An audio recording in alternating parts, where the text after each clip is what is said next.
میں نے جیپ کی رفتار کم کرتے ہوئے کہا ٹھیک ہے تم ایکشن کے لیے تیار ہو جاؤ، میں انہیں اپنے قریب آنے کا موقع دیتا ہوں۔ ادھر میری بات ختم ہوئی، ادھر زرگل معمولی سی آواز پیدا کرتے ہوئے 2 سیٹوں کے درمیان جیپ کے قالین پوش فرش پر پہنچ گئی۔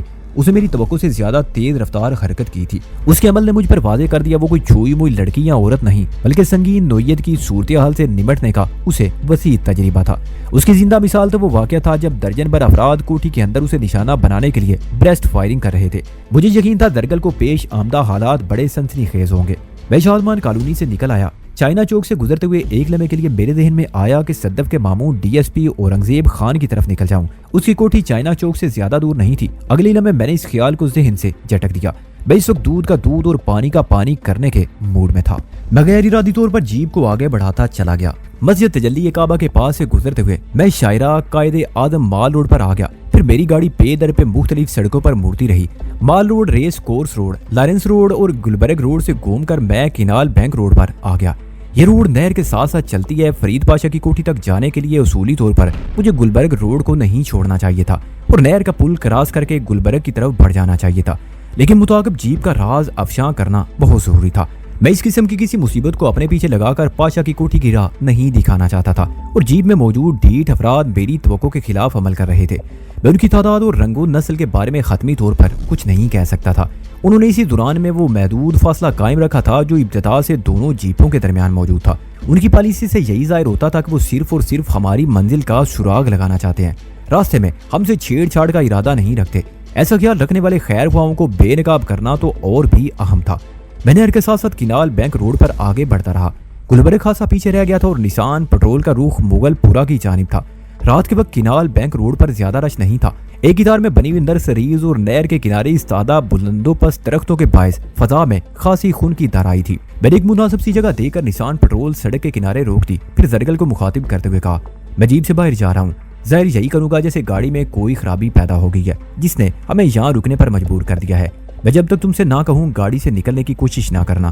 پھر میں نے اپنی جیب سے ریوالور نکال کر ایک طرف پھینک دی اور کہا میں نے اگرچہ تمہیں عارضی پناہ دی ہے لیکن تمہاری حفاظت کی ذمہ داری بھی فی الحال میرے ہی کندھوں پر آتی ہے۔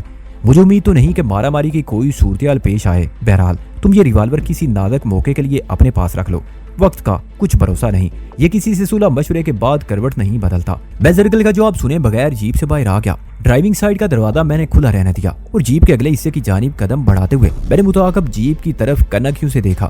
میرے اندازے کے عین مطابق وہ سرخ جیپ بھی سڑک کے کنارے رک چکی تھی۔ ہمارے درمیان فاصلہ اب بھی کم و بیش 200 گز تھا۔ میں نے اپنی جیپ کا بونٹ اٹھایا اور متعاقب پراسرار جیپ کے بارے میں سوچنے لگا۔ ہم کینال بینک روڈ کے ایک ایسے حصے میں رکے تھے جو ہمارے دشمنوں کی کسی خطرناکی سرگرمی کے لیے بہترین مقام تھا، لیکن یہ دیکھ کر مجھے شدید حیرت ہوئی، سرخ جیپ میں سے کوئی برآمد نہ ہوا اور نہ ہی کسی قسم کی پیش رفت کی گئی۔ مزید 2 منٹ انتظار کرنے کے بعد میں نے ایک حتمی فیصلہ کر لیا۔ میں سرخ جیپ کی مسٹری کو اپنے ذہن میں لے کر پاشا کے بنگلے میں نہیں جانا چاہتا تھا۔ جب جیپ والوں کی طرف سے کوئی پیش قدمی نہ ہوئی تو میں نے از خود انہیں ٹچ کرنے کا عزم کیا اور بونٹ گرا کر میں ڈرائیونگ سائیڈ میں آ گیا۔ پھر میں نے قالین پوش فرش پر موجود زرگل سے کہا جیپ والوں کی ڈٹھائی کو ناپنا بہت ضروری ہے، وہ تو لگتا ہے جیسے پاؤں میں مہندی لگائے بیٹھے ہیں۔ زرگل نے اپنی جگہ پر موجود رہتے ہوئے جواب دیا تمہاری بات سے اندازہ ہوتا ہے تم از خود ان کی طرف جانے کا ارادہ رکھتے ہو۔ کیا جیپ والوں میں سے کوئی باہر نہیں آیا؟ اگر ادھر سے کوئی باہر نکلتا تو سسپینس ٹوٹنے کے امکانات روشن ہو جاتے۔ میں نے کہا میں اس سسپینس کو تحفے کے طور پر اپنے ساتھ نہیں لے جا سکتا، اس لیے جیپ والوں کی خیریت پوچھنے ادھر جا رہا ہوں۔ وہ تشویشناک لہجے میں بولی یہ خطرناک بھی ہو سکتا ہے۔ ہاں ہو سکتا ہے، میں نے بے پرواہی سے کہا، رسک لیے بغیر اس تجسس کو نہیں توڑا جا سکتا۔ تم گاڑی کے اندر ہوشیار اور محتاط رہنا، ادھر کے معاملات کو میں دیکھ لوں گا، تم اپنی حفاظت کا خیال رکھ لو تو یہ بھی کافی ہوگا۔ ویسے ایک بات کا مجھے پورا یقین ہے۔ کس بات کا؟ زرگل نے پوچھا۔ میں نے پرسوچ انداز میں کہا وہ جو کوئی بھی ہیں ہمارے دشمن نہیں ہیں۔ دشمن ایسے ڈھیلے رویے کا مظاہرہ نہیں کرتے، یہ ان کی کوئی چال بھی تو ہو سکتی ہے وجی۔ زرگل محتاط لہجے میں بولی۔ میں نے کہا یہ ممکن ہے اس صورت میں بھی اس یقین کے ساتھ یہ کہوں گا کہ وہ چال باز دشمن ہماری جان کے طلبگار نہیں۔ میں نے اپنی زندگی میں ہزاروں دشمنوں اور ان کے سینکڑوں انداز کا مشاہدہ اور تجربہ کیا ہے۔ جان کے دشمن یوں ہاتھ پر ہاتھ رکھے خاموش بیٹھے نہیں رہتے۔ میرے تجربے میں چونکہ ایسے دشمنوں کا اندراج نہیں ملتا، اس لیے بھی میں سرخ جیپ والوں کو ضرور ٹچ کروں گا۔ اس کے بعد زرگل نے مجھ سے کوئی بحث نہ کی اور میں نے محتاط قدموں سے مذکورہ جیپ کی طرف بڑھنا شروع کر دیا۔ ہمارے درمیان بتدریج فاصلہ کم ہونے لگا۔ سرخ جیپ کی ڈرائیونگ سیٹ پر موجود شخص کا ایولا آہستہ آہستہ واضح ہونے لگا۔ اگرچہ اس وقت کینال بینک روڈ پر اچھا خاصا اندھیرا تھا، تاہم نزدیک جانے کے سبب اس شخص کے خال و خط مجھ پر ظاہر ہونے لگے۔ اس کے ساتھ ہی مجھے اپنے وجود میں ایک سنسنی دوڑتی ہوئی محسوس ہونے لگی۔ میری چھٹیس بار بار مجھے خبردار کر رہی تھی کہ کوئی گڑبڑ ہے۔ کیا گڑبڑ ہے؟ میں سرے دس اس کا اندازہ لگانے سے قاصر تھا۔ پھر ہمارے درمیان جب چند قدم کا فاصلہ رہ گیا تو اپنی ریڑھ کی ہڈی میں مجھے ایک سرد لہر دوڑتی ہوئی محسوس ہوئی۔ یکا بے اختیار میرے قدم رک گئے۔ میں حیرت اور بے یقینی سے سرخ جیپ کی ڈرائیونگ سیٹ پر موجود شخص کو دیکھ رہا تھا۔ ونڈ سکرین کے پار اب وہ مجھے واضح دکھائی دے رہا تھا۔ اس شخص نے کسی انڈے کے مانند سفید سوٹ پہن رکھا تھا۔ وہ بے داغ پینٹ کوٹ میں تھا اور اسٹیئرنگ پر ہاتھ جمائے کسی بت کی طرح خاموش جامد بیٹھا تھا۔ اس کی آنکھوں پر سیاہ چشمہ تھا۔ میں یکٹک اسے تکے جا رہا تھا۔ اس کے حلیے کا تفصیلی جائزہ لینے کے بعد میرے ذہن میں جو تصور اجاگر ہوا وہ بڑا ہولناک اور ناقابل تسلیم تھا۔ یہ کیسے ہو سکتا تھا؟ کیا میری آنکھیں دھوکہ کھا رہی ہیں؟ کیا میرا ذہن میری غلط رہنمائی کر رہا ہے؟ یا میں مشاہدے کی صلاحیت کھو بیٹھا ہوں؟ کہیں یہ میرا وہم تو نہیں؟ کسی لاشعوری خیال نے مجسم صورت تو اختیار نہیں کر لی؟ اس نوعیت کے متعدد سوالات میرے دماغ میں چکرا رہے تھے اور ہر بار میں ایک ہی نتیجے پر پہنچ رہا تھا۔ میں نے 2-3 مرتبہ پلکیں جھپکائیں، کہیں کوئی خواب تو نہیں دیکھ رہا۔ اپنی آنکھوں کو مل کر دیکھا، کہیں میری بصارت تو متاثر نہیں ہوگی۔ 2-1 بار اپنے سر کو جھٹکا، ایسا نہ ہو میری بصیرت میں کوئی خلل واقع ہو گیا ہو، مگر صورتحال ٹس سے مس نہ ہوئی۔ میرے مشاہدے کے نتیجے میں سر منہ فرق نہ آیا۔ میری آنکھیں جو کچھ دیکھ رہی تھی سب ویسا ہی تھا اور یہ سب نہایت ہی سنسنی خیز تھا۔ میں گویا اس وقت کسی آئینے کے سامنے کھڑا تھا۔ سرخ جیپ کی ڈرائیونگ سیٹ پر میں بیٹھا تھا، یعنی ہو بہو وحیدان علی ابن احمد علی۔ کیا آنکھوں دیکھی یہ حقیقت دماغ گھما دینے کے لیے کافی نہیں تھی؟ میں سفید چھت والی اس سرخ جیپ سے چند قدموں کی دوری پر کھڑا استعجابیہ انداز میں یہ سب سوچ رہا تھا۔ اسی 4 wheel drive Toyota Land Cruiser سرخ جیپ کی ڈرائیونگ سیٹ پر بھی میں موجود تھا۔ وہ جیپ جس کا نمبر 4737 تھا اور اس کی پشت پر ایک اسپیئر ٹائر سفید کور میں اپنے مخصوص سٹینڈ پر فکس تھا۔ میں جتنی دیر اس ناقابل یقین کیفیت میں مبتلا رہا، سرخ جیپ والے وحیدان نے ذرا سی جنبش نہ کی۔ یوں محسوس ہوتا تھا جیسے جادو کے زور پر کسی نے اسے ساکت کر دیا ہو۔ میں حیرت کے جھٹکے سے سنبھلا تو اس اصرار کو حل کرنے کی خواہش ہوئی۔ وہ اگرچہ بنا بنایا وحیدان تھا مگر میں کسی بھی صورت اسے وحیدان تسلیم کرنے کو تیار نہ تھا۔ وحیدان یعنی میں اپنے والدین کی اکلوتی اولاد تھا اور کسی خم شکل والی فلمی کہانی کے لیے میرے ذہن میں کوئی گنجائش نہ تھی۔ وہ جو کوئی بھی تھا ایک سیراب تھا، کوئی گہری چال ہو سکتی تھی اور امکان اس بات کا تھا کہ یہ خطرناک چال میرے دشمنوں کی طرف سے تھی۔ وہ میرے جیسے کسی کردار کو سامنے لا کر کوئی بڑا مقصد حاصل کرنا چاہتے تھے۔ ابھی میں اس فیصلے پر نہیں پہنچ سکا تھا کہ وہ چال میرے کسی دشمن کی طرف سے ہے اور اس چال سے اس کے کیا عزائم وابستہ ہیں۔ یہ سب کچھ جاننے کے لیے آگے بڑھنا ضروری تھا۔ اسی سوچ کے زیر اثر میں نے سرخ لینڈ کروزر کی سمت قدم اٹھا دیے۔ میری اس پیش قدمی کے جواب میں دوسری طرف سے حیران کن رد عمل ظاہر کیا گیا۔ وہ جیپ اگرچہ سڑک کے کنارے کھڑی تھی تاہم ہماری نسان پٹرول کی طرح اس کا انجن بھی بیدار تھا۔ میں نے اس نقلی وحیدان کی جانب ابھی ایک قدم ہی بڑھایا ہوگا کہ سرخ جیپ اچانک حرکت میں آ گئی اور یہ حرکت بیک ورڈ تھی۔ یوں محسوس ہوا وہ پہلے ہی گاڑی کو بیک گیئر میں ڈالے بیٹھا تھا۔ دیکھتے دیکھتے وہ جیپ کو الٹا چلاتے ہوئے پیچھے لے گیا اور پیچھے اتنا پیچھے کہ رات کے اندھیرے نے گاڑی کے وجود کو نکل لیا۔ سرخ جیپ مجھ سے اتنے فاصلے پر چلی گئی کہ میرے لیے اس کو دیکھنا ممکن نہ رہا۔ میں سڑک کے کنارے ہکا بکا کھڑا تھا۔ جیپ نشین کی سجوبہ روزگار حرکت کے بارے میں سوچنے لگا۔ میری ہبہو نقل نے مجھے الجھن میں ڈال دیا۔ میں چند میں وہیں کھڑا اس کی واپسی کا انتظار کرتا رہا۔ اسے رات کے اندھیرے نے اس طرح اپنی گود میں سمیٹا کہ پھر اس کی ایک جھلک دیکھنے کو نہ ملی۔ فوری طور پر میں اس نتیجے پر پہنچا کہ پہلی ملاقات میں نقلی وحیدان کو اتنی ہدایت ملی ہوگی کہ وہ مجھ سے آمنا سامنا ہونے کے بعد پھوٹ لے۔ صرف مجھے یہ باور کرانا مقصود ہوگا کہ میری نقل تیار کر لی گئی ہے۔ کیوں؟ یہ ایک ایسی گتھی تھی جسے فی الوقت سلجھانا ممکن نہیں تھا۔ بہرحال میں اس واقعے کو غیر معمولی سمجھنے پر مجبور ہو گیا۔ اپنی جیپ کی طرف قدم بڑھاتے ہوئے میں سوچنے لگا، جس دشمن نے بھی میری نقل تیار کی ہے اسے بیوقوف یا کمزور نہیں سمجھنا چاہیے۔ اگر وہ آمک یا بزدل ہوتا تو چھپ کر وار کرتا، اپنی پروڈکٹ کو یوں میرے سامنے نہ لاتا۔ یہ تو ایک کھلا چیلنج تھا میرے لیے۔ میرے پردہ نشین پراسرار دشمن نے پتے میز پر پھیلا کر کھیل کا آغاز کر دیا تھا اور اتنا بہادر چودھری نوازش علی بہرحال نہیں ہو سکتا تھا۔ میں اس نئی بساط پر غور کرتے ہوئے گاڑی کے پاس پہنچ گیا۔ پھر ڈرائیونگ سیٹ سنبھالنے کے بعد زرگل سے کہا، اب تم آرام سے اٹھ کر سیٹ پر بیٹھ سکتی ہو، خطرہ ٹل گیا ہے۔ تم یہ بات اتنی آسانی سے کہہ رہے ہو جیسے دودھ میں گری ہوئی مکھی کو نکال کر باہر کیا ہو۔ وہ حیرت امیز لہجے میں یہ کہتے ہوئے اٹھی اور نشست سنبھالنے سے قبل اس نے عقبی شیشے کے پار دیکھا، پھر میری جانب متوجہ ہوتے ہوئے بولی، فجی سرخ جیپ کہاں چلی گئی؟ جہاں سے آئی تھی وہیں چلی گئی۔ میں نے جیپ کو آگے بڑھاتے ہوئے کہا۔ وہ ٹٹولنے والی نظر سے مجھے دیکھنے لگی۔ میں اسے گاڑی کے عقبی حصے کا منظر دکھانے والے آئینے میں تک رہا تھا۔ اس کا چہرہ الجھن کے جال میں جکڑا نظر آتا تھا اور اس کی یہ کیفیت حالات کے عین مطابق تھی۔ بلاخر اس نے متذبذب انداز میں دریافت کیا، وجہ میں تمہاری بات سمجھ نہیں سکی۔ سرخ جیپ والوں نے اتنی دیر تک ہمارا تعاقب کیا اور پھر اچانک غائب ہو گئے۔ ایسے متعاقب دشمن پہلے میں نے کبھی نہیں دیکھے اور نہ سنے ہیں۔ میں نے کہا میں بھی ایسا ہی محسوس کر رہا ہوں۔ بہرحال میں نے کندھے اچکائے، کیا کیا جا سکتا ہے، ان کی مرضی ہے۔ زرگل کے چہرے پر بے یقینی کے تاثرات نمودار ہوئے۔ اسے شک امیز لہجے میں استفسار کیا، وجہ تم تو سرخ جیپ والوں کا حال و احوال معلوم کرنے کے لیے گاڑی سے نکلے تھے، اس کا کیا رہا؟ بات ختم کرتے اس نے ایک مرتبہ پھر مڑ کر گاڑی سے باہر دیکھنے کی کوشش کی، مگر ظاہر ہے ہماری جیپ کے عقب میں دور دور تک اندھیرے کے سوا کچھ نہ تھا۔ میں نے کہا میں جس مقصد کے لیے اپنی جیپ سے نکلا تھا وہ پورا ہونے کی نوبت نہیں آئی، اور میرے وہاں پہنچنے سے پہلے ہی سرخ جیپ الٹے قدموں فرار ہو گئی۔ اس کی آنکھوں میں موجود بے چینی میں کوئی فرق نہیں آیا۔ پھر یہی کیفیت الفاظ کا لبادہ اڑ کر اس کی زبان سے پھسل گئی، کہیں تم مجھے بیوقوف بنانے کی کوشش تو نہیں کر رہے؟ میں ایسی کوئی کوشش کیوں کرنے لگا؟ میں نے دھرم پورہ کے پل پر سے جیپ کو گزارتے ہوئے کہا، اس سے مجھے کیا فائدہ پہنچے گا؟ فائدے اور نقصان کا تو مجھے پتا نہیں، وہ بدستور الجھن زدہ انداز میں بولی۔ لیکن سچ سچ بتاؤ، کیا واقعی سرخ جیپ ہمارا تعاقب کرتے ہوئے یہاں تک پہنچی تھی؟ وہی سوال میں حق بجانب تھی۔ فاضلیہ کالونی والی کوٹھی سے روانہ ہوتے وقت میں نے اسے عقبی نشست پر لیٹنے کی ہدایت کی تھی۔ مجھے اپنے تعاقب کا احساس شادمان کالونی سے ہوا تو میں نے اسے نشست سے لڑک کر جیپ کے فرش پر پہنچنے کا حکم دے دیا، جہاں سے تھوڑی دیر قبل وہ اٹھی تھی۔ اسی دوران میں اسے ایک لمحے کے لیے بھی موقع نہ مل سکا کہ وہ متعاقب جیپ کی ایک جھلک بھی دیکھ پاتی۔ وہ اب تک میرے بتائے ہوئے پر یقین کرتی آئی تھی، لہذا اسے یہ شک ہو سکتا تھا کہ میں نے اسے بیوقوف بنانے کے لیے تو کہیں سرخ جیپ کا چکر نہیں چلایا۔ یہ سچ ہے زرگل، میں نے مختصر جواب دینے پر اکتفا کیا۔ پھر وہ کچھ کیے کرائے بغیر واپس کیوں چلے گئے؟ میں بھی ان کی اس رویے پر حیران ہوں۔ وہ خاموش ہو گئی لیکن کھوجتی ہوئی نظر سے مجھے دیکھنا جاری رکھا۔ میں نے اپنی جیپ کو نہر کے پل کے اوپر سے گزارنے کے بعد واپسی کے راستے پر ڈال دیا۔ اب ہمارا رخ مغل پورہ سے گلبرگ کی جانب تھا۔ میں نے نہر کے کنارے سفر جاری رکھتے ہوئے زرگل سے پوچھا، کیا تمہیں میری بات کا یقین نہیں ہے؟ وہ چند لمحے سوچنے کے بعد بولی، بات یقین اور بے یقینی کی نہیں بچی، پھر کیا بات ہے؟ میں نے سوال کیا۔ وہ بولی، مجھے منافقت سے شدید نفرت ہے۔ اور یہاں منافقت کا ذکر کہاں سے آ گیا؟ میرے لہجے میں حیرت تھی۔ بتا رہی ہوں، اس نے ٹھہرے ہوئے انداز میں کہا، اب تک تم نے میرے ساتھ دوستانہ رویے کا مظاہرہ کیا ہے، اس لیے میں تم سے کسی قسم کی منافقت نہیں برت سکتی۔ تمہارے لیے میرے دل اور ذہن میں جو کچھ ہے وہ تم سے کہنا چاہتی ہوں، بالکل صاف صاف۔ میں نے سنجیدگی سے کہا، میں بھی صاف گوئی کو پسند کرتا ہوں، تم جو کچھ بھی کہنا چاہتی ہو بے دھڑک کہہ ڈالو۔ وجی، اس نے مجھے مخاطب کرتے ہوئے دو ٹوک لہجے میں کہا، سچی بات تو یہ ہے کہ تم بہت پراسرار ہو، میں تمہارے بیان کو شک کی نظر سے نہیں دیکھ رہی۔ یقیناً کسی سرخ جیپ نے ہمارا تعاقب کیا ہوگا، پھر وہ ہم سے کوئی زبانی یا عملی مکالمہ کیے بغیر واپس چلے گئے۔ یہ بات مجھے ہضم نہیں ہو رہی۔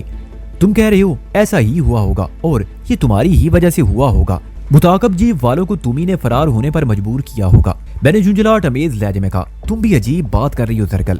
ہاں بات تو عجیب ہے، مگر تمہاری پراسراریت کی دلیل ہے۔ یہ تم مجھے پراسرار ثابت کرنے پر کیوں تلی بیٹھی ہو؟ اس لیے کہ تم جو نظر آ رہے ہو وہ نہیں ہو۔ زرگل کی اس بات نے مجھے چونکنے پر مجبور کر دیا، پھر اس چونکنے میں تشویش بھی شامل ہوگی۔ ایک لمحے کو میں نے سوچا کیا زرگل میری اصلیت جان گئی ہے، لیکن یہ کیسے ہو سکتا تھا؟ ہماری ملاقات کو لگ بھگ 2 گھنٹے گزرے تھے، اس مختصر سی مدت میں وہ میری حقیقت تک کیسے پہنچ سکتی تھی؟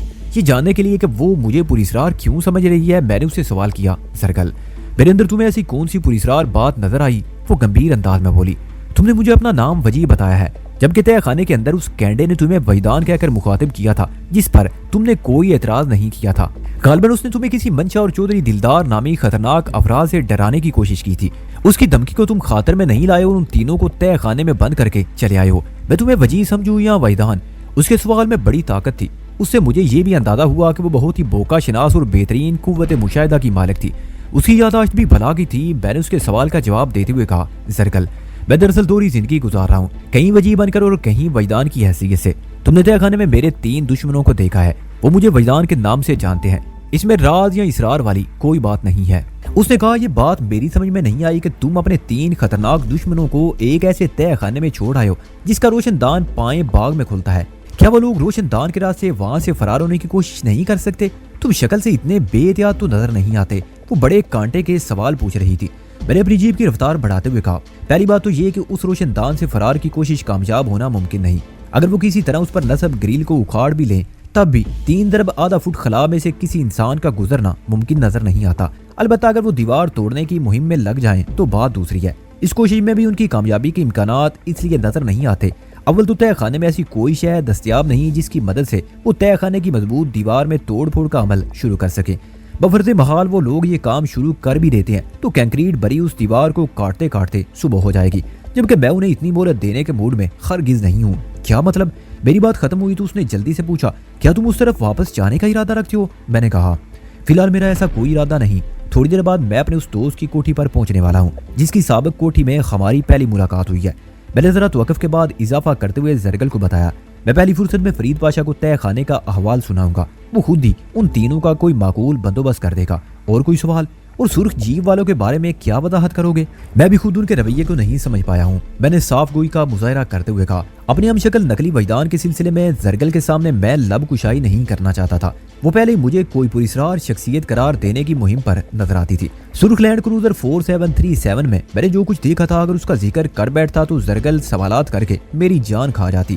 اس لیے میں نے گول مول جواب دیا جب میری سمجھ میں کچھ آ جائے گا تو میں تمہیں بھی بتا دوں گا. ویسے تم خواہ مخواہ اپنے ذہن کو مت تھکاؤ. خدا کا شکر ادا کرو تمہاری جان بچ گئی. وہ مجھ پر نگاہ گاڑے خاموش بیٹھی رہی. میں نے گلبرگ روڈ کو کراس کرنے کے بعد جیپ کو اقبال روڈ پر ڈال دیا. یہ سڑک گلبرگ کے وسط سے گزرتی ہے. اسی دوران میں تھوڑے تھوڑے وقفے سے بیک ویو مرر میں جھانکتا رہا تھا لیکن سرخ یا کسی بھی اور رنگ کی کوئی گاڑی مجھے تعاقب میں دکھائی نہ دی. فرید پاشا کی جانب سے میں نے پہلے تھوڑی اور احتیاط برتی اور گلبرگ مارکیٹ و مراتب علی روڈ سے گھومتے پھرتے ہوئے ایک لمبا چکر کاٹ کر نسان پٹرول کو گلبرگ 3 کی طرف موڑ دیا. اب اس جیپ کو فرید پاشا کی کوٹھی کے سامنے جا کر رکنا تھا بلکہ اس کوٹھی کے اندر جا کر. زرگل تم نے ابھی تک مجھے یہ نہیں بتایا تمہیں کہاں ڈراپ کروں؟ میں نے اپنی ساتھی مسافر سے پوچھا. میری منزل تو اب بہت قریب ہے. وہ کچھ سوچتے ہوئے بولی تم نے اب تک میری جتنی مدد کی ہے میں اس کے لیے جتنا بھی شکریہ ادا کروں وہ کم ہے.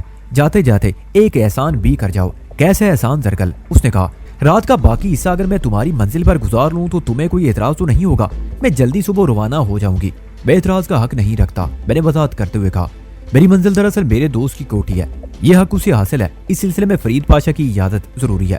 اگر وہ تمہارا دوست ہے تو تمہارے ساتھ جانے والے کے لیے بھی اس کی کوٹھی میں ضرور گنجائش نکل آئے گی. وہ مانی خیز لہجے میں بولی 2 گھنٹے پہلے تم اسی دوست کی ایک کوٹھی میں میری بھرپور مدد کر چکے ہو اور وہ بھی اس کی اجازت کے بغیر. تھوڑے توقف کے بعد اس نے مزید اضافہ کرتے ہوئے کہا میرا خیال ہے فرید پاشا اعتراض نہیں کرے گا. وہ بڑے منطقی انداز میں گفتگو کر رہی تھی. میں ایک طرح سے لاجواب ہو گیا. میں نے کہا چلو ٹھیک ہے اس طرح مجھے تمہاری کہانی سننے کا بھی موقع مل جائے گا. تم بھی کچھ کم پراسرار کردار نہیں ہو مگر تم زیادہ گہرے ہو. وہ یقین سے بولی اچھا؟ میں نے حیرت کا اظہار کرتے ہوئے کہا لیکن تمہارے ہاتھ میں تو مجھے ایک ریوالور نظر آ رہا ہے. تو زرگل نے عجیب نظر سے پہلے ریوالور کو اور پھر مجھے دیکھا. یہ ریوالور حفاظت کے خیال سے تم ہی نے مجھے دیا تھا. کیا اسے میرے ہاتھ میں نہیں ہونا چاہیے؟ کم از کم اس وقت نہیں. میں نے چھیڑ چھاڑ جاری رکھی. اس نے تعجب خیز لہجے میں پوچھا اس وقت کیوں نہیں؟ کیونکہ اس وقت تم میری گہرائی ناپ رہی ہو. میں نے ایک لفظ پر زور دیتے ہوئے کہا میں توقع کر رہا تھا کہ تمہارے ہاتھ میں فیتم ہوگا. وہ اب بھی کچھ نہ سمجھی. مجھے یقین ہو گیا وہ اس شے سے واقف نہیں تھی. میں نے اس کی آنکھوں میں الجھن کے سائے لہراتے دیکھے. بالآخر وہ پوچھ بیٹھی یہ فیتم کیا ہوتا ہے؟ گہرائی ناپنے کا پیمانہ. میں نے گہری سنجیدگی سے بتایا جس کی لمبائی 6 فٹ ہوتی ہے. وہ بے اختیار کھلکھلا کر ہنس پڑی. مجھے یوں محسوس ہوا جیسے نسان پٹرول میں جگنوں سے جگمگا اٹھے ہوں. اس کی ہنسی بڑی روشن اور مترنم تھی. اب وہ پہلے سے کئی مختلف زرگل نظر آ رہی تھی. وہ زرگل جو زندگی بچانے کے لیے پریشان نہ ہو بلکہ بچی ہوئی زندگی کو گزار کر خوش ہو. اس کی بدلتی ہوئی کیفیت کو دیکھ کر اس بات پر میرا یقین مزید پختہ ہو گیا کہ انسان کی راحت سکون حالات اور ماحول کی رہینے منت ہے. وہ جس قسم کے حالات سے گزر رہا ہوتا ہے اس کی سوچ مزاج اور رویے پر اسی نوعیت کے اثرات مرتب ہوتے چلے جاتے ہیں. زرگل کی ہنسی نے مسکراہٹ کا روپ دھارا اور وہ بڑی زندہ دلی سے بولی تم صرف گہرے ہی نہیں بلکہ شریر بھی ہو. تمہاری شرارت نے مجھے ہنسنے پر مجبور کر دیا ہے. مجھ میں شرارت سے زیادہ حماقت بھری ہوئی ہے. میں بھی اس وقت شوخی پر اتر آیا. حماقت؟ زرگل کے لہجے میں حیرت در آئی. مجھے تو کہیں نظر نہیں آ رہی. یہ حماقت نہیں تو اور کیا ہے جو میں تمہارے ہاتھ میں پیمانہ ڈھونڈ رہا ہوں؟ میں نے بے دھڑک کہہ دیا پیمانے تو تمہاری آنکھوں میں فٹ ہیں. اس کو چپ سی لگ گئی. نظر جھکا کر اپنے ہاتھوں کو گھورنے لگی. میں نے کہا بیچارہ 6 فٹا فیدم ان کے سامنے کیا بیچتا ہے. تمہارے پیمانوں کی رینج تو پتہ نہیں. بے ساختہ میں نے جملہ ادھورا چھوڑ دیا. مجھے یوں محسوس ہوا جیسے کسی نے میری زبان کو پکڑ لیا ہو. شاید میرے اندر کوئی بیٹھا ہوا تھا جس نے ہاتھ بڑھا کر میری بولتی بند کر دی تھی. اس کے ساتھ ہی مجھے لگا میں کوئی جرم کرنے جا رہا تھا. مجھے اپنے عمل پر پیشمانی کا احساس ہوا. کسی کے حسن کی تعریف کرنا بری بات نہیں لیکن میں اپنے اندرون سے مجبور تھا. جب سے ساحل مجھ سے جدا ہوئی تھی گویا خوشیاں مجھ سے روٹ گئی تھی. شاید اسی سبب میں اپنے فعل پر ندامت محسوس کر رہا تھا. میں نے اپنے اندر ساحل کو اس گہرائی میں سجایا تھا کہ اس کا احساس میرے وجود کا حصہ بن کر رہ گیا تھا.